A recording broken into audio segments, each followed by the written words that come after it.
Hello friends, super magic રસોઈમાં મિત્રો આપનું સ્વાગત કરું છું.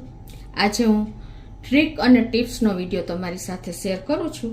ગમે તો લાઈક કરજો, શેર કરજો અને નવા મિત્રો સબસ્ક્રાઈબ કરવાનું તો બિલકુલ ના ભૂલતા. બાજુમાં રહેલ બેલ આઇકનને પણ પ્રેસ કરજો જેથી કરીને લેટેસ્ટ વિડીયોની માહિતી મળતી રહે અને હાઈપ બટનને પણ પ્રેસ કરજો એટલે પોઈન્ટ્સ મળતા રહે. તો પહેલી ટ્રીક એ છે કે મિત્રો આપણે ચોમાસું આવી રહ્યું છે અને હવે ગરમીમાં અત્યારે કીડીઓ ખૂબ જોવા મળે છે અને ચોમાસામાં મકોડા એટલા બધા દેખાય છે ને કે આપણે ફર્શ ઉપર બેસવું હોય કે બાળકો ઘરમાં હોય ને તો આપણને ડર લાગે છે. એટલા મકોડા ગરમીમાં અને ચોમાસામાં નીકળી પડે છે. તો એના માટેનો આજે હું સોલિડ આઈડિયા તમારી સાથે શેર કરું છું કે ચોમાસું આવી રહ્યું છે, આ ગરમી છે અત્યારે ફૂલ, જેટલો બફારો હશે ને એટલું તમારે આ જીવજંતુ હેરાન કરે છે. એટલે અત્યારે તમને આ એકદમ ઉપયોગી એવી ટ્રીક શેર કરું છું. તો મકોડા અને કીડીઓને ભગાડવા માટે તમારે શું કરવાનું છે કે આપણે જે બાલદી આપણે પોતા કરવાની બાલદી હોય ને એ પાણીમાં તમારે આ રીતે પાણી જે અત્યારે હું તમને ગ્લાસમાં જ બતાવું છું, એમાં 2 ચમચી તમારે મીઠું નાખી દેવાનું છે. આવી રીતે અને તમારે થોડી એવી ફટકડી એટલે કે 1 થી 1.5 ચમચી જેવી ફટકડીનો પાવડર નાખી દેવાનો છે. ફટકડી આપણે રૂટીન ઘરમાં અવેલેબલ જ હોય છે અને ન હોય તો તમને કરિયાણાવાળાની દુકાને મળી રહેશે. તો એને આ રીતે તમારે પાવડર થોડોક કરી, ફટકડી સાવ પોચી જ હોય છે. આપણે ફટકડીના ઘણા બધા ફાયદા છે એટલે ઘરમાં તમારે હંમેશને માટે રાખવી જ જોઈએ. કોઈ ડોળું પાણી હોય તો આપણે ટાંકામાં ઘણી વખત નાખતા હોઈએ છીએ અને આ રીતે તમે કમસે કમ એનો ઉપયોગ વધારેમાં વધારે ઉપયોગ આનું સેવિંગ, જેન્ટ્સ લોકો સેવિંગ ટાઈમે પણ કરે છે. એટલે શું થાય છે કે એને મૂળમાંથી એકદમ જલ્દી પહેલાં રિમૂવ થઈ જાય છે.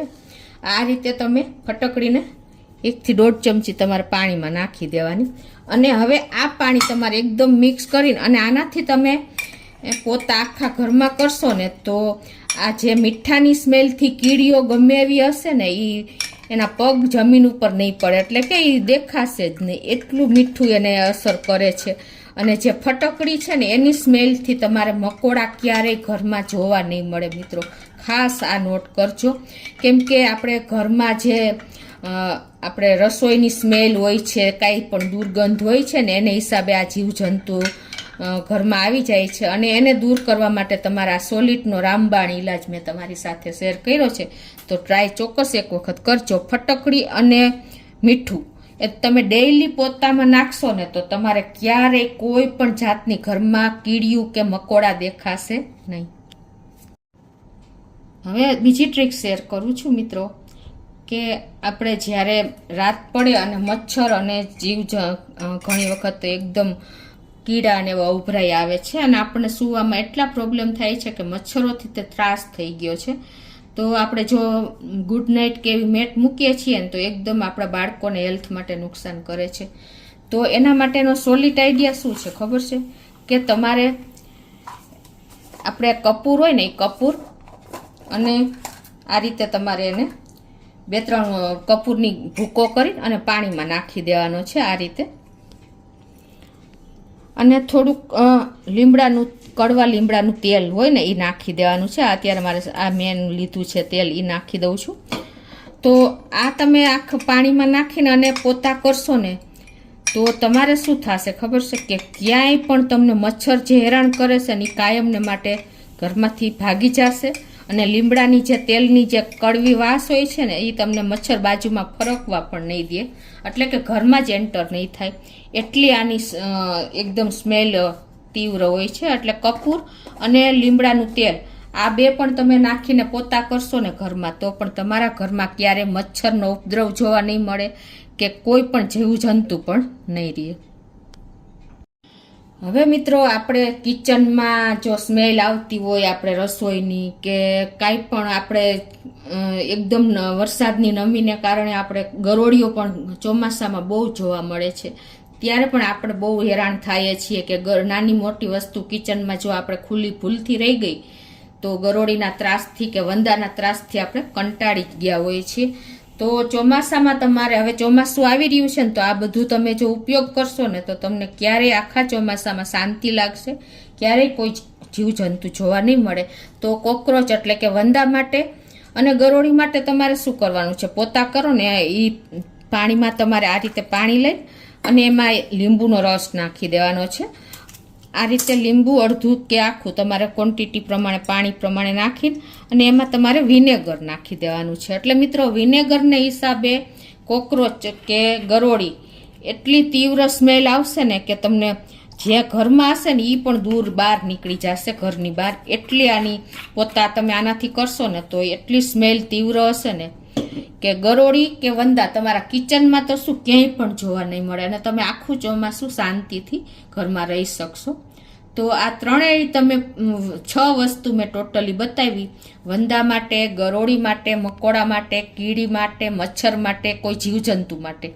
આ વસ્તુનો તમે અઠવાડિયામાં 2 વાર ઉપયોગ કરશો ને તો તમારા ઘરમાં કોઈ પણ જાતની કોઈ જીવજંતુ કે મચ્છર કે માખી નહીં રહે અને તમારી હેલ્થ પણ સારી રહેશે અને તમને કોઈ પણ જાતના રોગ પણ નહીં આવે. એટલે ખાસ તમે આપણે જે કાંઈ પણ કોઈ જાતની આપણે પેલી વાપરીએ છીએ ને ફિનાઇલ કે કોઈ પણ જાતના કેમિકલનો તમારે ઉપયોગ નહીં કરવો પડે. આ દાદી નાની વખતના ઘરેલું ઉપાયથી તમે પણ ઘરને સ્વચ્છ રાખી શકશો.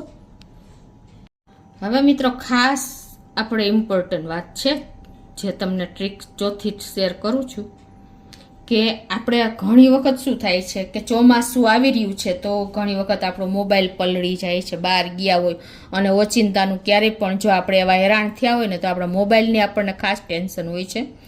અને ઘણી વખત ઘરે પણ ક્યાંય પણ આપણે કામ કરતા હોય ને તો મોબાઈલ પાણીની ડોલમાં પડી જાય કે પાણીમાં પડી જાય ને તો હવે તમારે ટેન્શન લેવાની જરૂર નથી. એના માટેનો સોલિડ આઈડિયા હું તમને શેર કરું છું કે આપણે મોબાઈલ પાણીમાં પડી ગયો હોય કે વરસાદમાં પલળી ગયો હોય ને તો તમારે શું કરવાનું, પાણીને અને આ સિલિકા જેલ જે આવે છે ને આપણે હવે બહુ કોઈ પણ પેકેટમાં જોવા આ મળે છે અને તમારે ન હોય ને તો તમને ઇઝીલી કોઈ પણ મેડિકલ સ્ટોરમાં કે ક્યાંય પણ કરિયાણાવાળાની દુકાને તમને સિલિકા જેલ મળી રહેશે. સિલિકા જેલ અને પાણી એ બંને એકબીજાના દુશ્મન છે, એટલે કે પાણીનો દુશ્મન છે આ સિલિકા જેલ. તમારે શું કરવાનું કે આ રીતે તમારે એક બેગમાં ફોન નાખીને અને એમાં સિલિકા જેલના 4 થી 5 પેકેટ નાખી દેવાના આ રીતે મોબાઈલ માથે. એટલે ગમે એવો તમારો મોબાઈલ પલળી ગયો હશે ને તો આ સિલિકા જેલ તમારા મોબાઈલનું પાણી શોષી લેશે અને તમારો મોબાઈલ પાછો રેગ્યુલર જેવો હશે ને એવો ચાલુ થઈ જશે. કોઈ પ્રોબ્લેમ નહીં આવે તમારા મોબાઈલમાં. એટલી આ સિલિકા જેલ કામ કરે છે મિત્રો, કેમ કે આ પાણીનો દુશ્મન છે એટલે તમારે ટેન્શન લેવાની જરૂર નથી. તો ખાસ તમને ચોમાસામાં આ પણ એક ઉપયોગી થાય એવી જ વસ્તુ મેં તમને શેર કરી છે.